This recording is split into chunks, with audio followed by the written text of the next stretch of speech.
নারীর এখানে নিরাপত্তা এই বিষয়গুলো সবসময়ই কোনো না কোনো সময়ে এটা কখনো মনোযোগের কেন্দ্রবিন্দু থেকে সরে গিয়েছে, কখনো কখনো আবার মনোযোগের কেন্দ্রবিন্দুতে এসেছে। কিন্তু যখনই মনোযোগের কেন্দ্রবিন্দুতে এসেছে তখনই কোনো না কোনো ঘটনার মধ্যে দিয়ে, যেটা মানে যথাযথ মর্মান্তিক কোনো না কোনো ঘটনার মধ্যে দিয়ে এটা এসেছে। কিন্তু আমরা আমাদের জায়গা থেকে আমরা আমাদের পার্টিগত অবস্থান বলেন এবং সেই সাথে অভ্যুত্থানের মধ্য দিয়ে যে নতুন নিউ ফাউন্ড রিয়েলাইজেশন আছে, সেটার মধ্য দিয়ে আমরা আসলে নারীকে তার যে পলিটিক্যাল যে স্ফিয়ারে তার যে আবর্তন, সেটাকে আমরা যেভাবে একনলেজ করি সেটার ব্যাপারে যদি আমি একটু বলতে চাই যে বাংলাদেশে প্রত্যেকটি মানুষের বিপক্ষে লেলিয়ে দেওয়া হয়েছে এবং সেটার একটা একটা সুচারু মেকানিজম বাংলাদেশের মধ্যে আছে এবং সেটার মাধ্যমে প্রত্যেকটি মানুষের বিরুদ্ধে প্রত্যেকটি মানুষকে মুখোমুখি অবস্থানে দাঁড় করিয়ে দেওয়া এবং এক ধরনের ভিলেন হিসেবে একে অন্যের কাছে প্রতিস্থাপন করার এক ধরনের প্রচেষ্টা এখানে আছে। সেটার মধ্য দিয়ে আসলে নারী যে গোষ্ঠী, নারী যদি একটা গোষ্ঠী হিসেবে জনগোষ্ঠীর একটা অংশ হিসেবে দেখি, তাহলে নারীকেও এই অনেক পুরুষের সমকক্ষ, পুরুষের অধীনে এই ধরনের আর্গুমেন্ট এবং আরো নানান কিছু দিয়ে নারীকেও পুরুষের মুখোমুখি দাঁড় করিয়ে দিয়ে দিয়ে দেওয়া হয়েছে এবং সেইখান থেকে তার যে নাগরিক মর্যাদা, সেই বিষয়টাকে দূরে ঠেলে দেওয়া হয়েছে। নাগরিক মর্যাদার বিষয় যদি আসে তাহলে কিন্তু নারী পুরুষ এবং তার যেই জনগোষ্ঠী জাতিগোষ্ঠী যাই হোক না কেন, সেখানে নাগরিকত্বের আমব্রেলার আন্ডারে সকলেই চলে আসেন এবং সেই নিরাপত্তা এবং সেই যে তার যে কালেকটিভ মেকানিজম, সেটা সকলেই নিজস্ব জায়গা থেকে পালন করতে সামান্তা, পারবেন। সামান্তা, আমি আমি যদি এই পর্যায়ে আমরা আলোচনাটা একটু বিস্তার করব, আমি যদি এই পর্যায়ে শুধু আপনার কাছ থেকে এই প্রসঙ্গটাতে একটু যাই যে জুলাই আগস্টে আওয়ামী লীগ পতনে যারা কাঁধে কাঁধ মিলিয়ে অংশগ্রহণ করেছিলেন তাদের মধ্যে একটা বড় অংশ তো অবশ্যই নারী ছিলেন, কিন্তু তার মধ্যে একটা বড় অংশ মনে করছে যে নারীদের ঘরে ফিরে যেতে হবে। শুরু হয়েছে মোরাল পুলিশিং, নানা রকমভাবে বলা হইতেছে যে এইটা করা যাবে, এইটা করা যাবে না। জাতীয় নাগরিক কমিটির কি এই ব্যাপারে একটা সুস্পষ্ট অবস্থান আছে যে আসলে বাংলাদেশে মেয়েরা কিভাবে চলবে, কিভাবে ফিরবে, কি করবে, সে ব্যাপারে কি আপনাদের কোনো মানে আলাদা দৃষ্টিভঙ্গি আছে যে এইভাবে করতে হবে, অবশ্যই, চলতে হবে?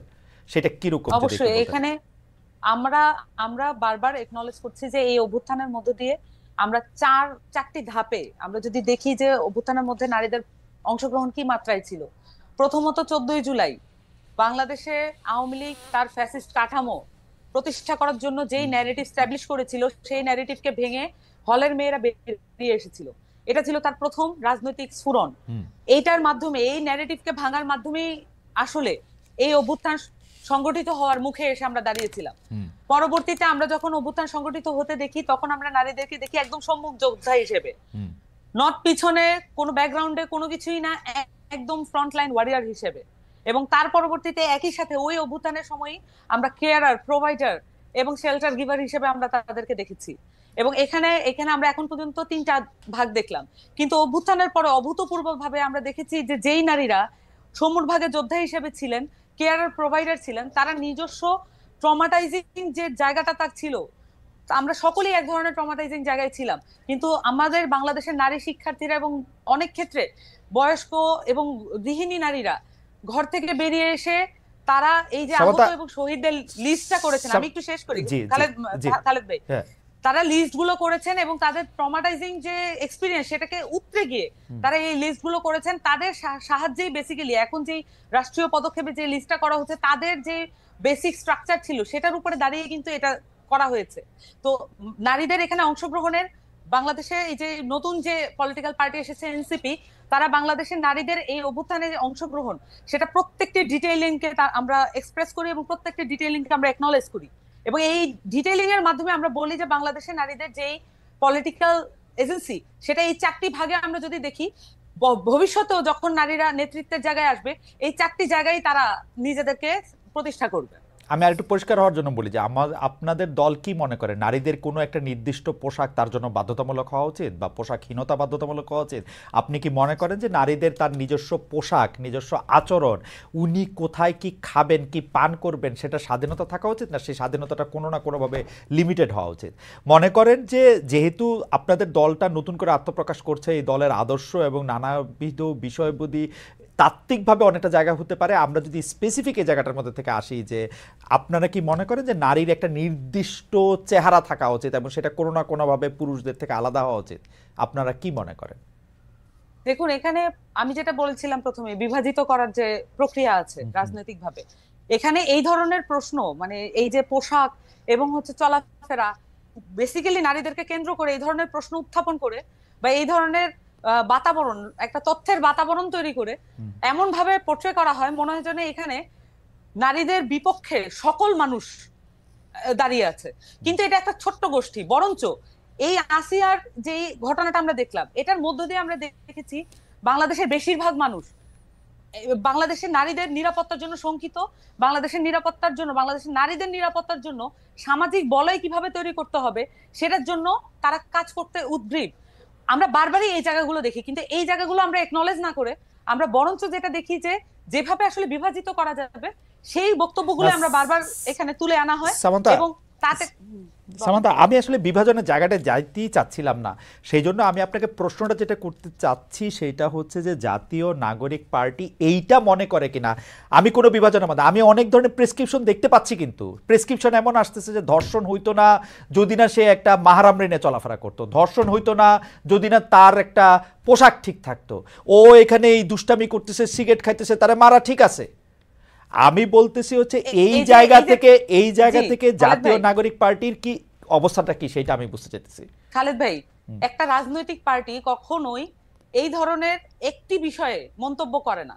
তাদের মন্তব্য হয় ওভারঅল জনগোষ্ঠী কেন্দ্রিক।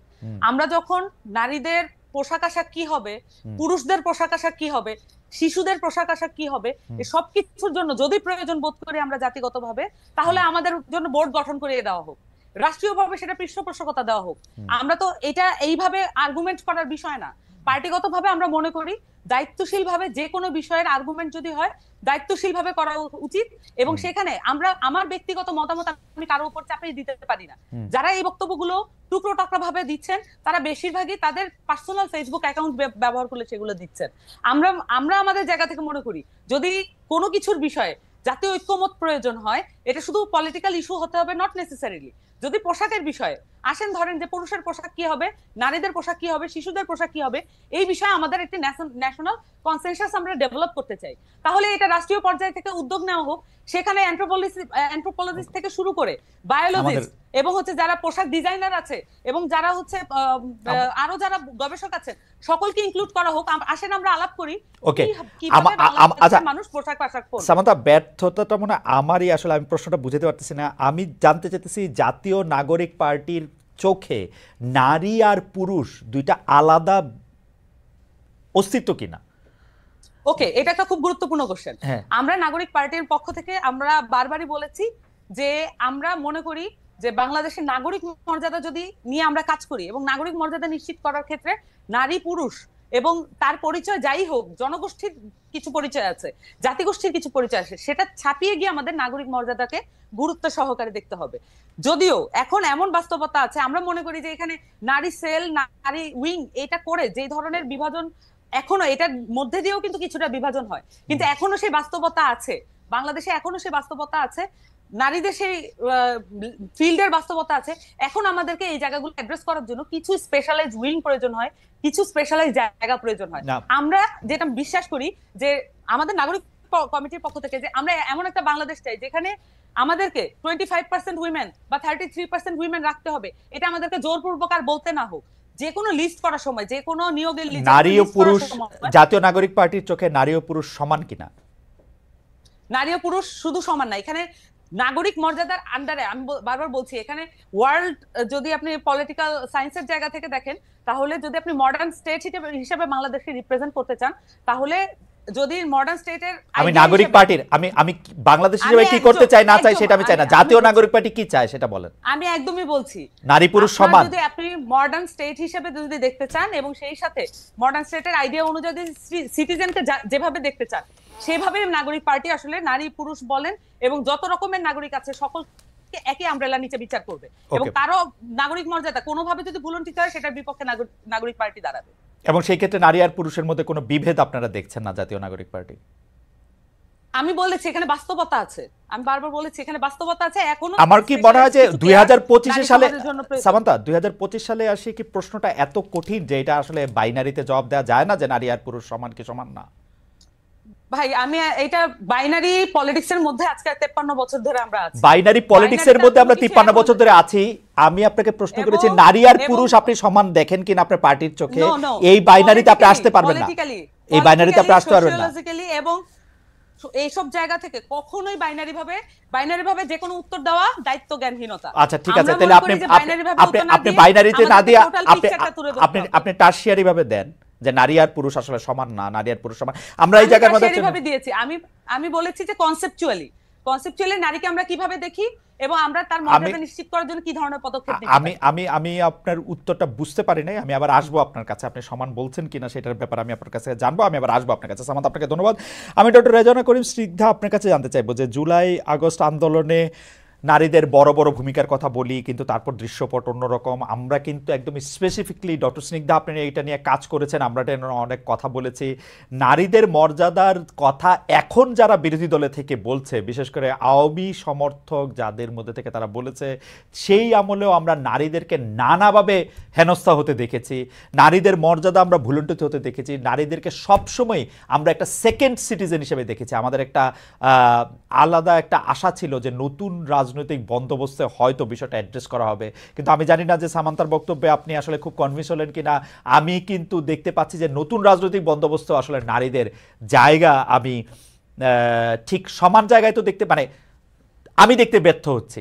এখন আপনারা শিক্ষক হিসাবে অ্যাবসলিউটলি এই জিনিসটা আপনি পড়ান, এইটা হিসাবে আপনি বিষয়টা কিভাবে দেখেন আমি একটু জানতে চাইবো আপনার কাছে, ডক্টর স্নিগ্ধা। অনেক ধন্যবাদ খালেদ আপনাকে এবং সামান্তাকেও শুভেচ্ছা। আমরা এমন একটা সময় আজকে কথা বলছি যেখানে একটা শিশুকে আমরা হারিয়েছি, এবং সেটা জাতিগতভাবে আমাদের জন্য অনেক একটা দুঃখজনক একটা ঘটনা, শুধু না ভীষণ রকমের লজ্জাজনক একটা ঘটনা। তো সেটা আমি আসলে স্মরণ করতে চাই। এই শোকটা, যে শিশুর মা হারিয়েছে, তার সন্তানকে মা হারিয়েছে, তার প্রতি আমার অদ্ভুত রকমের একটা শোক হচ্ছে। সেখান থেকে এই কথাটা বলা শুরু করছে আর কি, যে এই 2025-এ দাঁড়িয়ে আমি বাংলাদেশে কেন, পুরো পৃথিবী, আমি এটা খুব স্পষ্ট করতে চাই যে নারীর প্রতি সহিংসতা, নারীর প্রতি অসমতার যে বয়ান, সেটা কোনো প্রকার ক্ষমতা কেন্দ্রিক বা কোনো রেজিম কেন্দ্রিক না। সেই বয়ানের মাত্রা, মানে এই অসমতার মাত্রাটা আপনার সকল সময়ে বিরাজমান।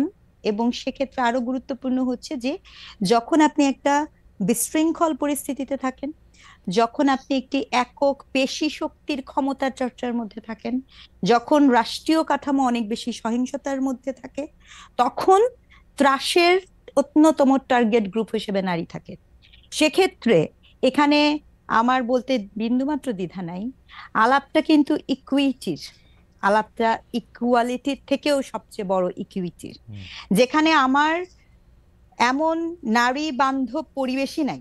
সেখানে আপনি প্রশ্ন করছিলেন সমান তো দূরের কথা, কন্যা শিশু রক্ষার আন্দোলন হচ্ছে, সমান তো দূরের কথা, যেখানে আমার আইন বিধি, আমার চিন্তা, আমার চেতনা কোনো জায়গাতেই আমি শতগুণ পিছিয়ে থাকি, সেখানে আসলে কোনো নয়া রাজনৈতিক বন্দোবস্তে এই কথা বলতে এত দ্বিধাগ্রস্ত হতে হবে, এটা আমার জন্য হতাশাজনক, একদম স্পষ্ট। না কিন্তু ডক্টর স্নিগ্ধা আমি আমি আমি একটু আপনাকে এই দিকটাও একটু দেখতে বলবো যে ওনারা তো একটা পলিটিক্যাল পার্টি করবেন, ওনাদেরও তো একটা বাস্তবতা আছে। বাংলাদেশের 90% মানুষ যদি মনে করেন পুরুষ নারী নির্বিশেষে যে পুরুষের একটা অবস্থান, নারীর একটা আলাদা অবস্থান আছে, ওনাদের পক্ষে তো এই উত্তর এই বাইনারিতে দেওয়া এত সহজও না। ওনারা আজকে বলবেন যে নারী পুরুষ সমান, তারা যা ইচ্ছা তাই করতে পারবে। এটা করে তো তাদের তো পলিটিক্সটা তো করতে হবে।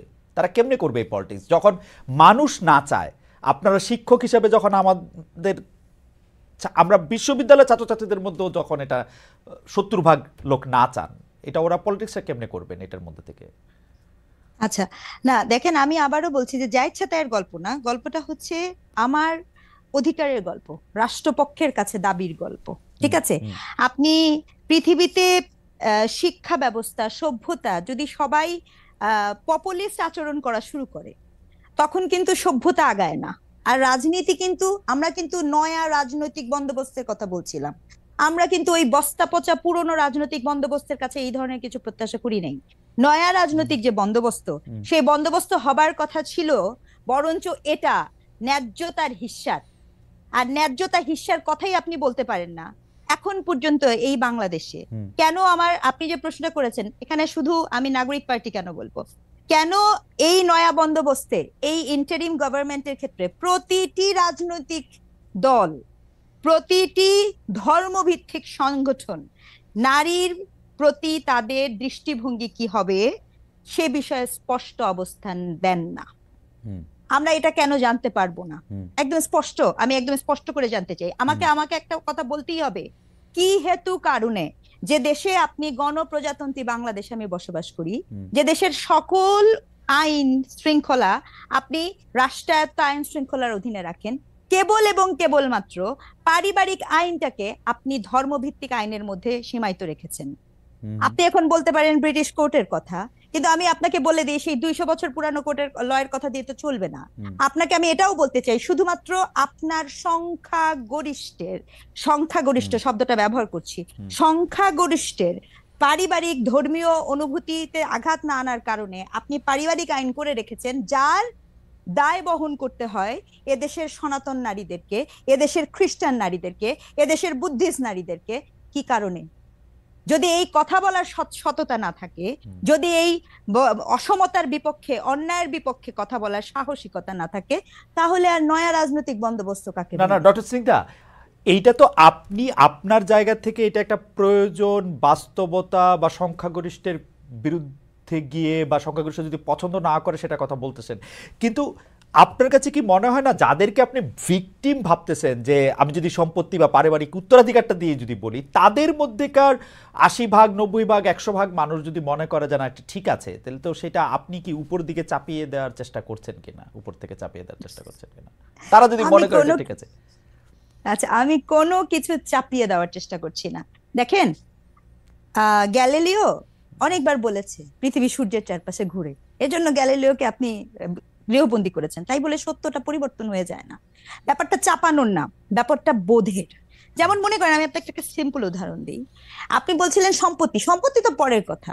আপনি দেখেন সনাতন হিন্দু আইনে একজন নারী যতই নির্যাতিত হোক, শুধুমাত্র এই পারিবারিক আইনি ধারা, এখন মনে করেন যে হিন্দু নারী, তার জন্য তো মানে ইন্ডিয়া একটা আইডিয়াল হতে পারে, তারা তো ওখান থেকে সরে এসেছে, সে একটা ডিভোর্স নিবে, নির্যাতনের শিকার হয়ে সে একটা ডিভোর্স নিবে, সেই ডিভোর্সও সে নিতে পারছে না, বিকজ আপনি সেটা করতে দিচ্ছেন না।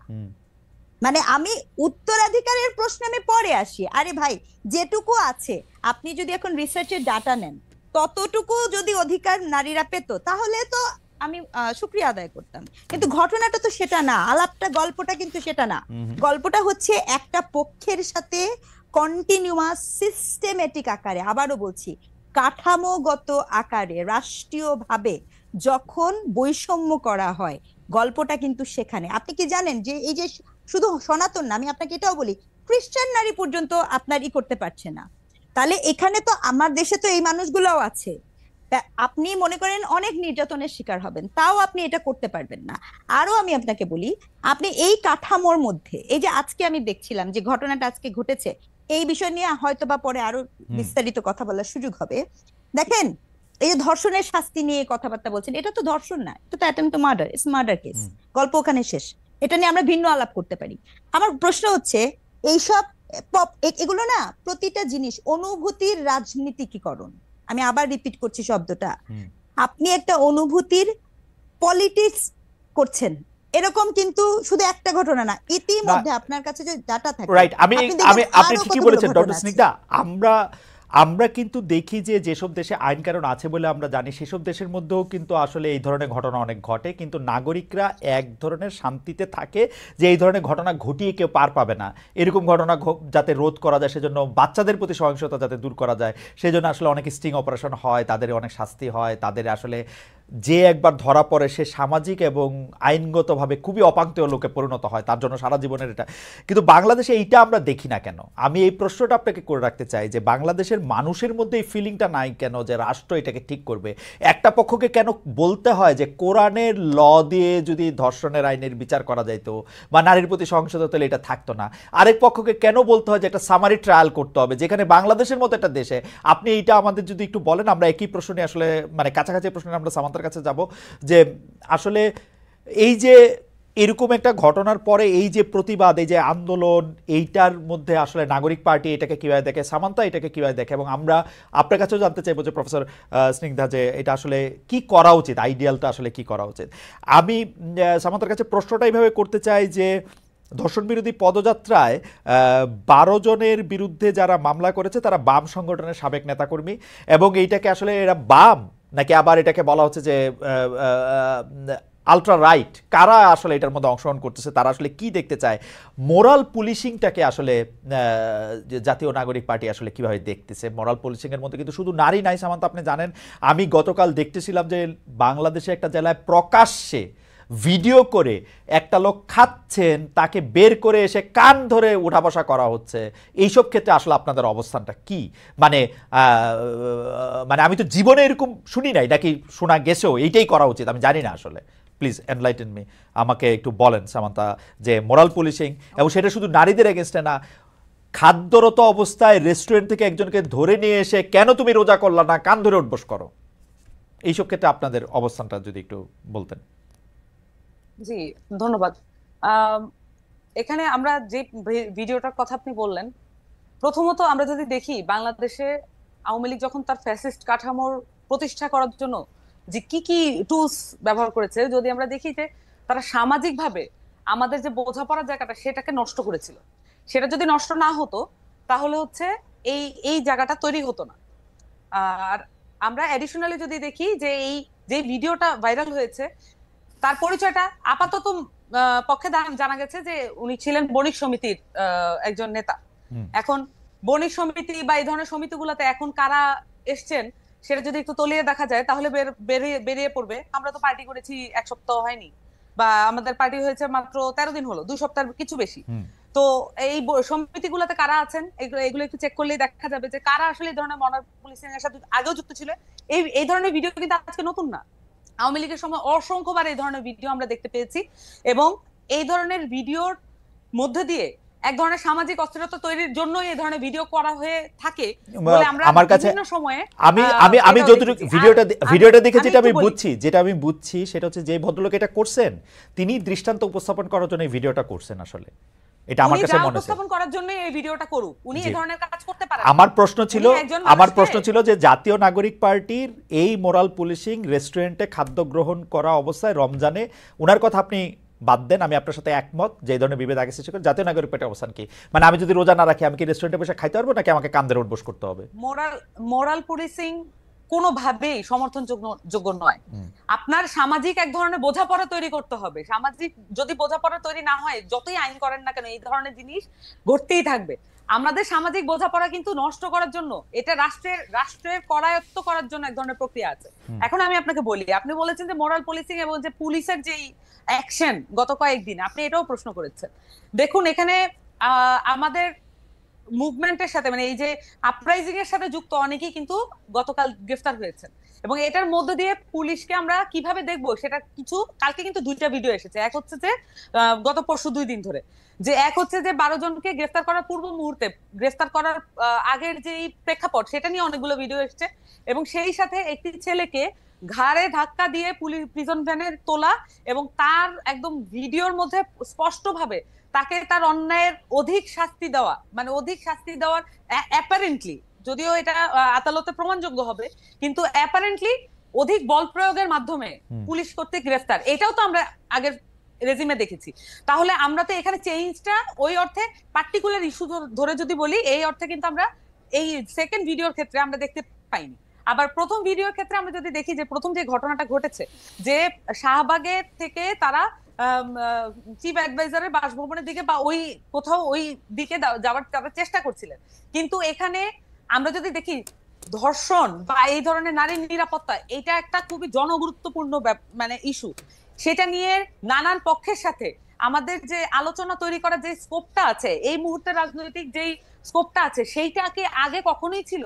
আমরা এখন চাইলে সকল রাজনৈতিক দল, সকল যারা রাজনৈতিক পক্ষ এবং যারা এনজিও যারা কাজ করে তাদেরকে নিয়ে কিন্তু এখন একটা জাতীয় ঐক্যমত্যের জন্য, আমি কমিশনের কথা বলছি না, আমি বলছি জাতীয় ঐক্যমত্যের জন্য এখন একটা সুবর্ণ সুযোগ আমাদের সামনে এসেছে। ফ্যান্টাস্টিক। আমরা এই সামান্তা আমি দুইটা বিষয় আপনাকে একটু আলাদা আলাদা প্রশ্ন করি। এক, প্রশ্ন নাম্বার এক হচ্ছে এই মোরাল পুলিশিং নিয়ে আসলে জাতীয় নাগরিক পার্টির কি অবস্থান? মানে আপনারা কি রমজানে মানে হোটেল রেস্টুরেন্ট সব বন্ধ রাখার পক্ষে? কেউ যদি খায় তাহলে সেইটার থেকে বের করে নিয়ে এসে কান ধরে উঠবোস করার পক্ষে?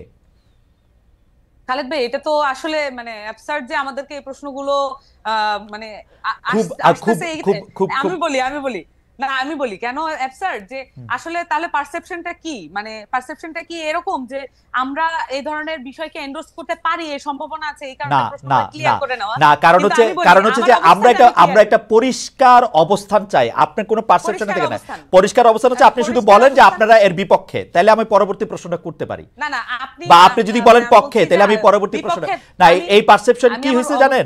আমি আপনাদের বলি, গত 53 বছর ধরে পারসেপশন কোনটা কার পক্ষে কখন রাখবো সেইটা হচ্ছে প্রফেসর সিংদা এটা ঠিকই বলেছেন, এটা এক ধরনের পপুলিজম দিয়ে ঠিক করা হয়েছে আগেকার রাজনৈতিক দলগুলা।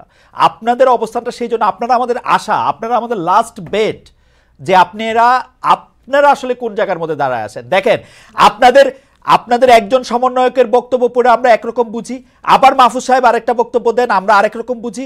আপনাদের একটা অবস্থান দেখে আমরা একরকম জানি। নাহিদ সাহেব উপদেষ্টা হিসাবে রিটায়ার করার আগে, মানে কি বলে, পদত্যাগ করার আগে তার সম্পত্তির হিসাব ঘোষণা করেন, অন্য উপদেষ্টারা কেন করেন না?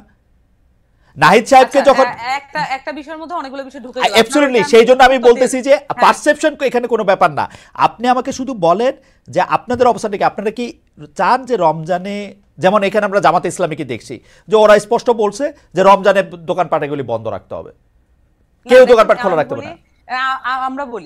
আমরা আমাদের জায়গা থেকে যেটা আমরা মনে করি যে কোনো ধরনের মানে কোনো অন্যায়কারী ছাড়া কাউকে পুলিশি কায়দায় বা কোনো ধরনের তার বডিলি হার্ম করা, এটা অত্যন্ত গর্হিত অপরাধ। এই ধরনের এটাকে যদি আমরা মরাল পুলিশিং বলি, তাহলে এটা মরাল পুলিশিং এর বিরুদ্ধে আমরা আছি।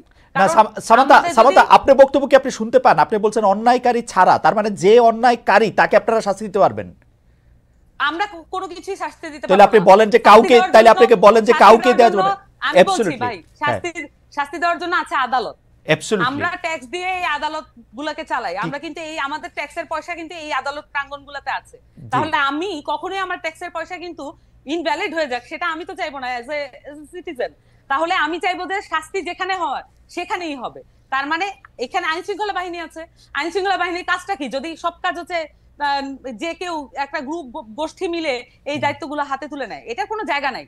এখানে যেই বিষয়গুলো করা হচ্ছে এটা স্পষ্টভাবে এখানে বিভাজিত যেই শক্তিগুলো ছিল সেগুলোকে আবার চাঙ্গা করার জন্য, যারা একত্রিত হয়েছিল অভ্যুত্থানের মধ্য দিয়ে, তাদেরকে আবার বিভাজিত করার জন্য নানান ধরনের প্রক্রিয়া শুরু হয়েছে। এবং পরিষ্কারভাবে এখানে সংস্কারের যে উদ্যোগ গ্রহণ করা হয়েছে, সংস্কারের যে সম্ভাবনা তৈরি করা হয়েছে, সেইটাকে প্রশ্নবিদ্ধ করার জন্য এই ধরনের বিভাজিত যে কার্যক্রম সেটা পরিচালনা করা হচ্ছে। সামান্তা, আমি আপনার কাছে আবার আসবো। আমি শুধু প্রশ্নটা করি আবার। প্রশ্নটা হচ্ছে, প্রতি বছর রমজান আসার আগেও পরে বিভিন্ন সামাজিক, ধর্মীয়, আদর্শিক ধর্মীয় গোষ্ঠী বিভিন্ন রকম অবস্থান নেয়। কেউ বলে যে এইবার রমজানে হোটেল রেস্টুরেন্ট আমাদের এলাকায় খোলা রাখা যাবে না, রমজানের পবিত্রতা বজায় রাখুন। জামাত ইসলামী একটা স্পষ্ট অবস্থান নিচ্ছে। আওয়ামী লীগ, বিএনপি কিন্তু একটা মাঝামাঝি অবস্থান নেয় গত 53 বছর নিয়ে। এটা কিছু বলেও না, জিজ্ঞেস করলে আপনার মতো ঘুরায় পেঁচায় কি জানি একটা বলে, আমি অর্ধেক বুঝি না। এখন ঘটনা হচ্ছে যে এই জিজ্ঞেস করাটা কিন্তু আমি 27 বছর ধরে করে আসতেছি বলে আমি বলতেছি।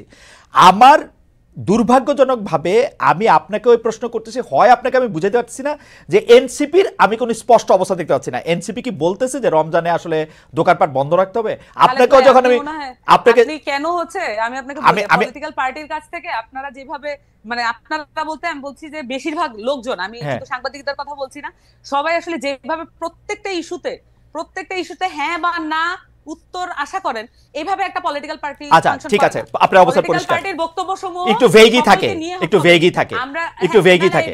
ভেগের ব্যাপার না, এটা হচ্ছে সকলকে এনকম্পাস যদি করতে না পারে, সকলকে ধারণ করতে না পারে, Absolutely, এটা পলিটিক্যাল আমি পার্টি। আমি আপনাকে সামান্তা, আমি আপনাকে সিউরিটি দিয়ে বলতেছি, আপনি যে এখন যেরকম করে কথা বলতেছেন অ্যাবসলিউটলি এরকম করে বিএনপি এবং আওয়ামী লীগ কথা বলছে গত 53 বছর আমাদের সঙ্গে। আপনি আমাকে একটা এই যে এখন যে বললেন আমরা ভিডিও দেখায়, আমি ভিডিও না দেখা, আমি আপনাকে বলতেছি তো, আপনি না, এটা আমি বলছি যে এখানে প্রত্যেকটা ইস্যুতে প্রত্যেকটা ব্যাপারে যখন হ্যাঁ না অবস্থানে যেতে হয়, আমি বলছি হ্যাঁ না অবস্থানটা দায়িত্ব জ্ঞানহীন আচরণ। এইটা যে কেউ বলেছে, এটা আপনি আমাকে দেখায়। আমি বলতেছি হ্যাঁ না অবস্থান ওকে, কিছু ব্যাপারে আমরা না এমনিতে একটা লাস্ট একটা লাইন বলি, লাস্ট একটা লাইন।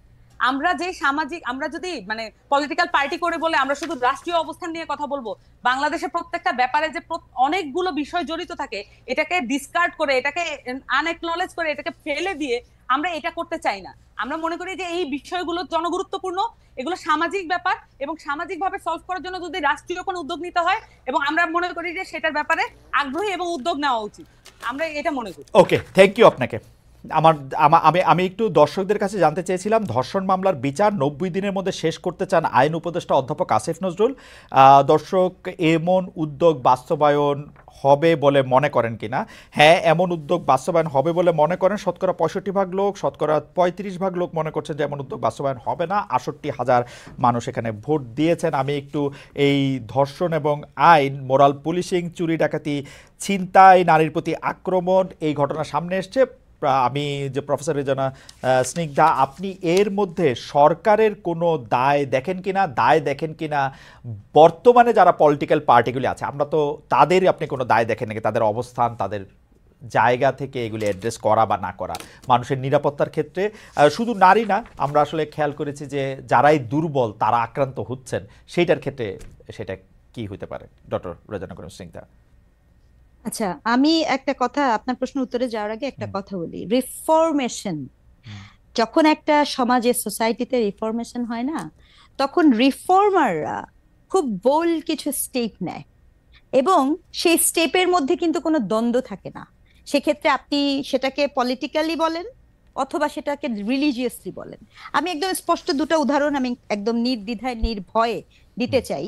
যেমন মনে করেন, যখন যেই মুহূর্তে প্রফেট মোহাম্মদ সাল্লাল্লাহু আলাইহি সাল্লাম উনি যখন বলেছেন যে মক্কায় মানে ওই সময় যে হচ্ছিল, কন্যা শিশুকে জীবন্ত কবর দেওয়া হচ্ছিল, ওটা কিন্তু ওখানকার একটা চল ছিল, তিনি কিন্তু সেটাকে স্টপ করেছেন। তিনি কিন্তু ওখানে এমন অনেক কিছু করেছেন, এবং সে কারণে কিন্তু ওখান থেকে তাকে বের করে দেওয়া হয়। শুধু তাকে না, আপনি যত রিফর্মার দেখবেন তাদের প্রত্যেকের লাইফে আপনি দেখবেন যে তারা কিন্তু তার যে জায়গাতে অন্যায়ের বিরুদ্ধে প্রতিবাদ করতে। না ডক্টর স্নিগ্ধা, এইটা আসলে আমি একটু এটা আপনি আমাকে একটু শেষ করতে দিতে হবে। হ্যাঁ, অবশ্যই আপনি শেষ করেন। আপা এইটা একটু পরিষ্কার করে যান, যে অনেকে এটা বলেন যে হ্যাঁ প্রফেট সাল্লাল্লাহু আলাইহি ওয়াসাল্লাম এটা শেষ করেছেন, আবার অনেকে বলেন যে বিবি খাদিজা রাদিয়াল্লাহু আনহু তো তার আগেই সবচেয়ে বড় ছিলেন। তো এটা দুইটাই বলা যায়, উনি এসে স্টপ করেছেন। আমি আসলে ওই জায়গাটা যাচ্ছি না। আমি যেটা বলছি, যখন আপনি রিফর্ম করবেন তখন কিন্তু পপুলিস্ট কাজ আসলে কেউ করে না। আমি এই কথাটা বলতে চাচ্ছি। ঠিক আছে, আপনি কন্টিনিউ যেমন আপনি যেমন মনে করেন, আপনি এরপরে দেখেন যেই মুহূর্তে আপনার রাজা রামমোহন রায়, ঠিক আছে, সতীদাহ প্রথা, এটা কিন্তু ভীষণ রকমের একটা রিলিজিয়াস প্রথা। সতীদাহ প্রথাকে তিনি কি করলেন, সেটাকে তিনি নিষিদ্ধ ঘোষণা করলেন। বা বিদ্যাসাগর যখন বিধবা বিয়ে করলো, তখন কিন্তু সেটাও কিন্তু রিলিজিয়াস সেন্টিমেন্টে ভীষণ রকমের লাগে। তাহলে তারা এই স্টেপটা নিয়েছিল বলেই আজকে কিন্তু আপনি এই জায়গায় আসতে পেরেছেন। এখন আমার প্রশ্ন হচ্ছে, বাংলাদেশে এমন রিফরমেশন হলো যে আমি এখন পেঁচায় কথা বলবো, তাহলে আমার ওই সততা থাকলো না, আমি আমার ন্যায্যতা দিতে পারলাম না। আমি বলে যাচ্ছি, বুলি আওড়ায় যাচ্ছি যে ন্যায্যতার কথা বলবো, ন্যায় বিচারের কথা বলবো, অথচ আমি এইটা বলতে দ্বিধাগ্রস্ত হচ্ছি যে কোনো ব্যক্তির ব্যক্তি অধিকারে, ব্যক্তি স্বাধীনতায় হস্তক্ষেপ করা অন্যায়। তখন আর কিছু বলার থাকে না। That is very unfortunate. কারণ আমরা এই জন্য নয়া বাংলাদেশের স্বপ্ন দেখি নাই, আমরা এই জন্য পার্টিসিপেট করি নাই। ঠিক আছে, আপনি যে প্রশ্ন করেছিলেন, আমি এই জন্য আপনাকে বলেছি যে ব্যাপারটা শুধু আপনি যে কোনো ইস্যুতে নিবেন, রাষ্ট্রে নিবেন, সেটাই কিন্তু কামনীয়। আপনি রিফরমেশন হচ্ছেন, আপনি দলের কথা বলেন, ঠিক আছে। পৃথিবীর যে কোনো দেশের হিস্ট্রি আপনি যখন দেখবেন, তারা যখন এটা ফরমেশনের মধ্যে দিয়ে যায়, তখন কিন্তু কতগুলো বোল্ড স্টেপ নেওয়া হয়। এই বোল্ড স্টেপ নেওয়াটার সুবর্ণ সুযোগ ছিল বাংলাদেশের হাতে এই মুহূর্তে। সেটা যখন হাতছাড়া হয়ে যায় তখন স্পিরিট নষ্ট হয়ে যায়। আপনি কি এখানে কি আমরা মমতাজের গান শুনতে বসছি? না, বসি নাই। আমরা এখানে পপুলার হতে বসি নাই, ঠিক আছে? আমরা এখানে ওই কথা শুনতে বসি নাই। আপনার ওই যে কোন র্যাপার বলেছে যে আমি আপনার করি দেখে, আমি গান গাওয়া হারাম দেখে আমি গানের টাকা দিয়ে খাই না কিন্তু বাড়ি করি।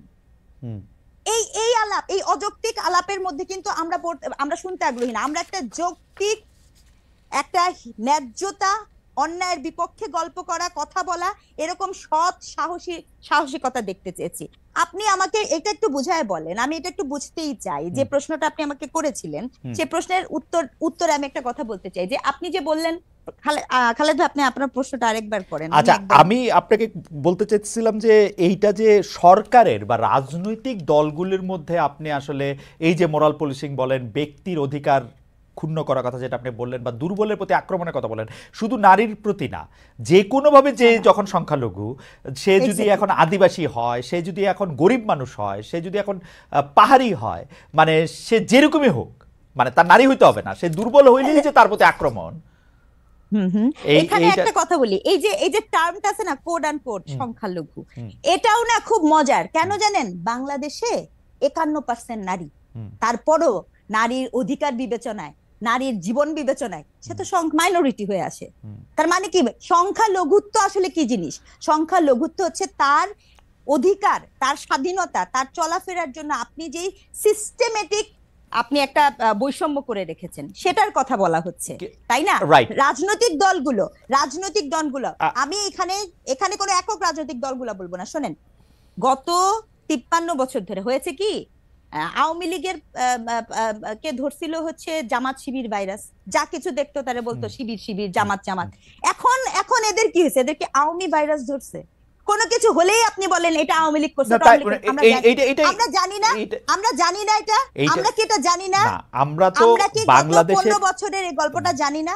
রাইট, বাংলাদেশের রাজনৈতিক বাস্তবতার মধ্যে আসলে আমি এটা করতে পারি নাই বা আমি এটা পারি না, এটা বলার কোনো চল নাই। এটা আওয়ামী লীগ ভুল করছে, আওয়ামী লীগের সময় এটা জামাত এবং বিএনপির উপরে দোষ চাপানো, এটা এরকমই ছিল। কিন্তু আমি প্রশ্নটা একটু করি ডক্টর স্নিগ্ধা, আমার এই পর্যায়ে আপনার কাছে প্রশ্ন হচ্ছে যে আপনি বলছেন নয়া রাজনৈতিক বন্দোবস্তের মধ্যে আপনি একটা স্বপ্ন দেখতেছিলেন, কিন্তু নয়া রাজনৈতিক বন্দোবস্তের মধ্যে আপনি কোন জায়গায় এটা পাইছেন যে ব্যক্তি অধিকার ক্ষুণ্ণ করা হবে না, বা ব্যক্তি অধিকার ক্ষুণ্ণ বলতে আমরা যেটা বুঝতেছি সেইটা আমরা বুঝতেছি।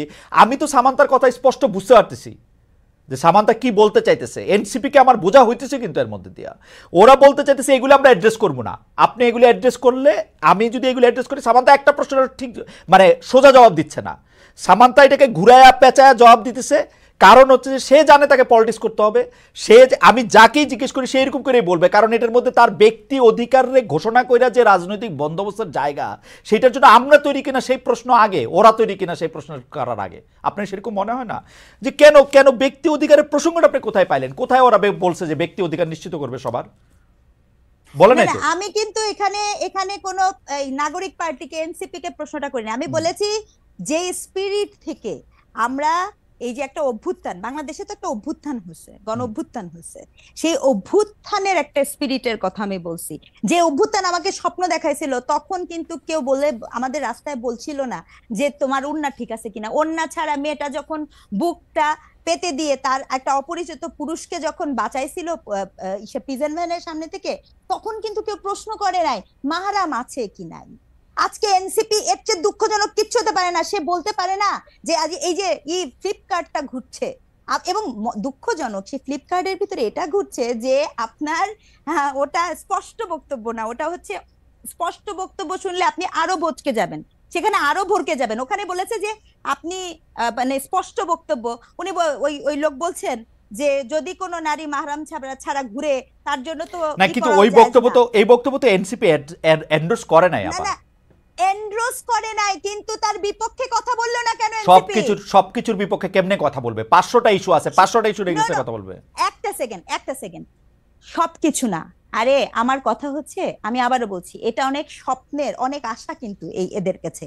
সেই জায়গা থেকে বলছি, আপনি বলেন তো এই এনসিপির যেই মেয়েরা আছে এই জুলাই অভ্যুত্থানের পরে কতজন মেয়েদেরকে সাইবার বুলিং করা হয়েছে, ট্রলিং করা হয়েছে, তারা কি করছে? তারা তাদের নিজেদের লোকদের নিরাপত্তা দিতে পারে না, আমাদের নিরাপত্তা কি দিবে? এই প্রশ্নের উত্তর দেন। না সেটা তো আমরা তো ওদের কাছে মানে সবকিছুই আমরা আচ্ছা খালেদ ভাই, আমি একটা জিনিস জিজ্ঞেস করতে চাই। জি করেন।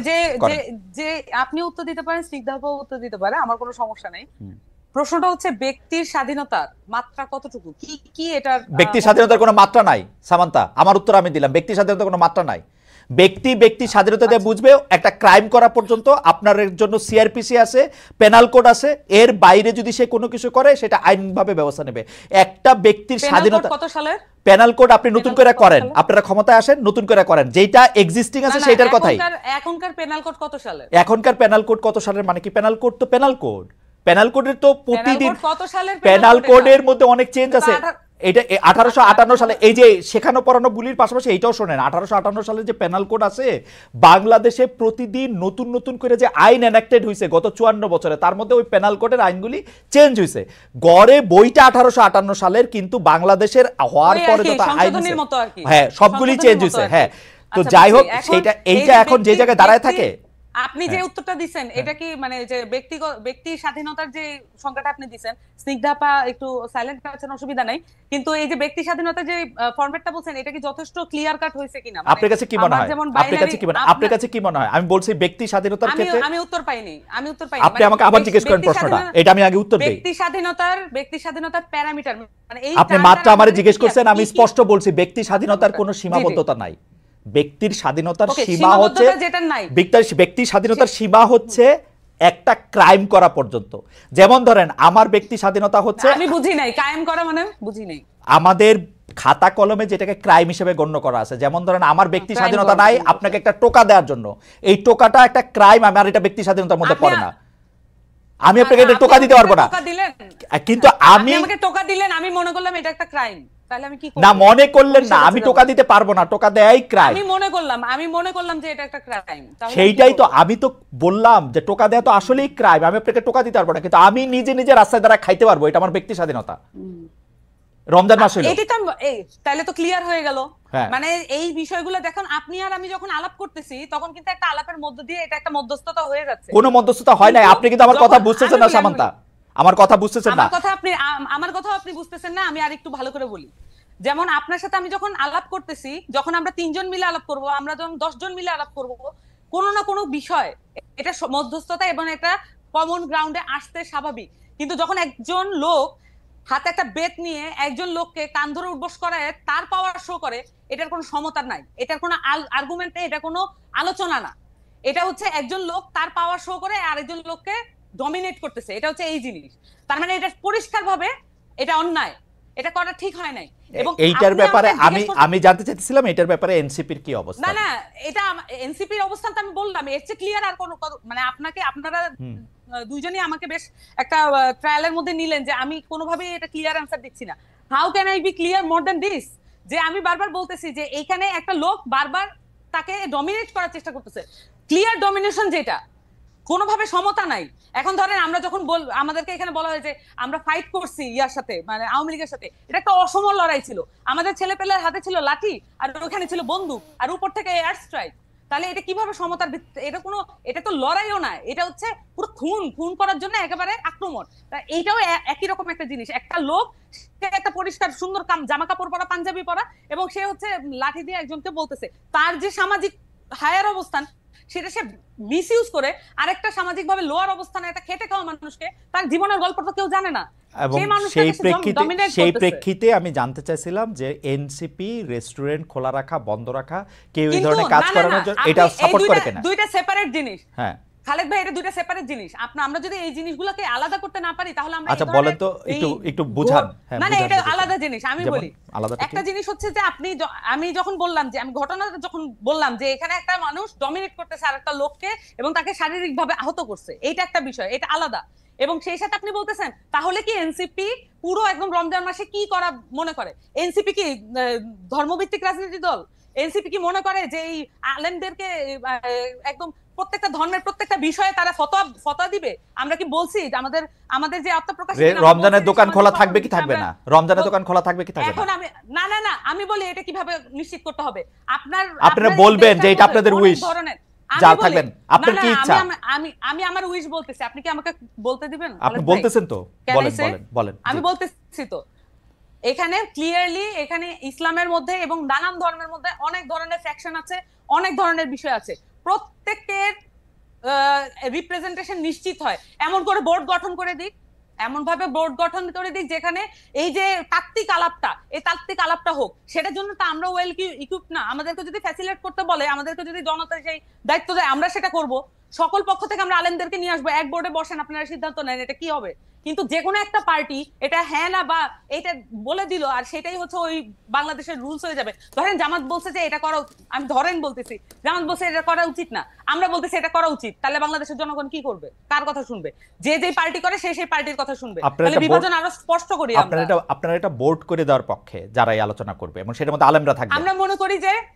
আমরা মনে করি স্পেশালাইজ যে কোনো বিষয় যখন এইটার মধ্যে আপনি মনে করতেছেন যে আমি মনে করতেছি যে এটা, আমি মনে করি সেটা আপনি মনে করতেছেন এটা স্পেশালাইজড বিষয়। আমি বলতেছি ভাই, এটা স্পেশালাইজড আমি বিষয়। মনে করতেছি এটা স্পেশালাইজড বিষয় এবং এইটা আমি রাস্তায় খাবো কি খাবো না, মানে রেস্টুরেন্টে খাবো কি খাবো না, এটা স্পেশালাইজড বিষয়। এটার সাথে এটা সম্পর্ক না। এখানে দেখবেন যে রোজা অমুক তমুক অনেক কিছু নিয়ে আসছে এখানে কনসেপ্টের সাথে। আপনি যখন প্রশ্ন করছেন এখন আপনি আরো বেশি সিম্পলিফাইড করে ফেলতেছেন। আপনার প্রশ্নটা প্রথমে এটা ছিল না, আপনি এখন মানে এটাকে কম্প্রোমাইজ করতেছেন আপনি তর্কে জিতার জন্য। আমি বলতেছি যে সামান্তা লুক, সামান্তা এই যে শুনেন সামান্তা, এই তর্কে জিতা জাতীয় কথা মানে বললেন না। আপনি তর্কে জিতছেন, 100-তে 99 পাইছেন। আপনার কথা আমি বুঝতে পারছি, থ্যাংক ইউ। আমি ডক্টর স্নিগ্ধার কাছে যাই। ডক্টর স্নিগ্ধা, আমি জনাব আমি সামান্তা শারমিনের কথা আমি বুঝতে পারতেছি। তারা বলতেছেন যে এই দায়িত্ব তারা কেন নেবেন, যে এই দায়িত্ব তারা যে একটা ঘোষণা করবেন। এটা আমি বলি নাই। আচ্ছা, আবার বলেন কি বলছেন। না না আপনি থাকবে, তার মানে আমার কথা আবার রিওয়াইন্ড করে দেখা যাবে না। আপনি এটা বলতেছেন না যে এই সিদ্ধান্ত এনসিপি দিবে না, আপনি এটা বলেন নাই? আমি বারবার বলেছি এনসিপির কাছে যদি জনগণ সকলে মিলে বলুক এনসিপি এটা সলভ করতে হবে, কিন্তু তা তো না। এক একটা পলিটিক্যাল পার্টি, এক একটা জনগোষ্ঠী এক একটা পলিটিক্যাল পার্টি করে। তাহলে এই যে এতগুলো মানুষের দায়িত্ব তো আমরা যদি নিতে চাই তাহলে আমাদেরকে তো ফর্মালি দিতে হবে।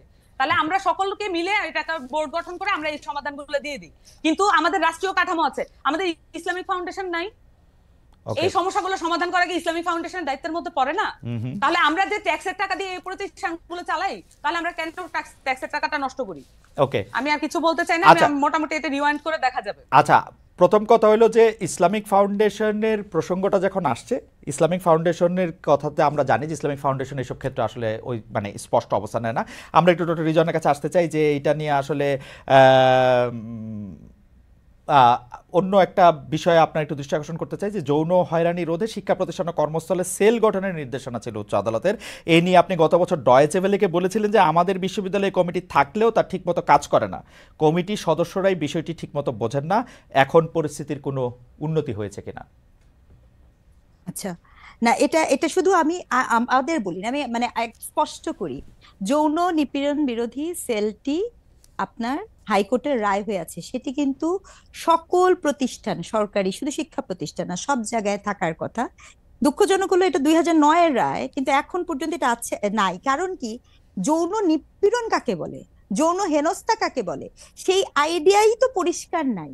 সেক্ষেত্রে না মানে আপনি বলেন তো, যৌন এই যে আমরা একদিকে বলি 2025-এ আমরা একদিকে বলি গুড টাচ ব্যাড টাচ, আরেকদিকে আমরা দেখি যে একজন শিশুকে আপনি প্রকাশ্যে চুমু খেয়ে যাচ্ছেন।